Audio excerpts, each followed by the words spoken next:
Hey, what's up, everybody? Kim Klacik here. So a lot of people are talking about the fact that the Biden administration is going to allow WHO to basically investigate whether or not the China virus, which we can now call it, came out of a lab, right? So this is the interesting part that a lot of people in the media is currently talking about.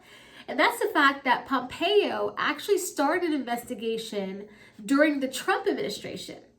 Joe Biden and his administration decided to nix that investigation and then leave it up to the World Health Organization. Now, this is the same World Health Organization that told us that the virus originally had asymptomatic symptoms and that it would not spread that way. Remember, they told us then that we needed to wear masks, we needed to wear goggles. So everything that they were saying along with Dr. Fauci didn't make much sense. They had no idea where they were going with it.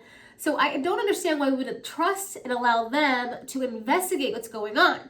Now, keep in mind, we have a commission that has been put together, or will be put together, because the House already decided, to basically investigate January 6th. Now, a lot of people are talking about that it's an insurrection or calling it an insurrection, which I won't call it an insurrection. Who absolutely shows up to an insurrection without a weapon? I don't know. But they have a commission that they're going to put together for that.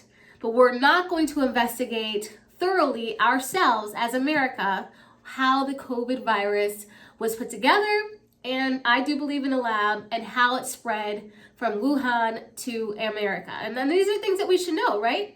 Because last time I checked, January 6th, yes, Ashley Babbitt did lose her life, but COVID, we have hundreds of thousands of people that lost their lives. So why wouldn't we take the reins and control that investigation? It makes absolutely no sense. So, moving forward, we'll see what happens. I love the fact that Peter Doocy from Fox has been basically asking Press Secretary Jen Psaki these hard-hitting questions every single day, as we see the rest of the press has been asking about cats and dogs. So we are very excited that at least Peter's in there doing his job, but Jen Psaki has been very good at basically circling around the answer. So we'll see what happens, but you have to keep in mind, when all this started, President Trump did say that he believed it came from a lab. There were many people close to President Trump that said the same thing.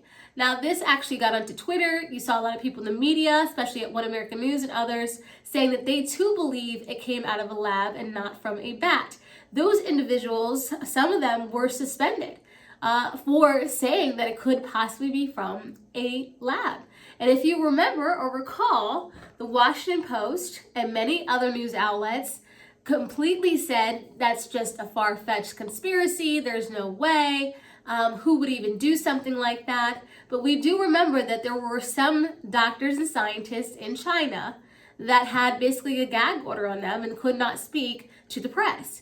Now, I don't know about you, but I found that very suspicious. So now we move forward. Here we are in May, almost June of 2021, and it turns out that this virus could in fact be from a lab.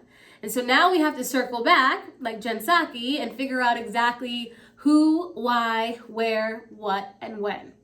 And had we continued to allow the investigation that Pompeo put in place, we might be closer to those answers. But remember, it was the Biden administration that decided to stop it.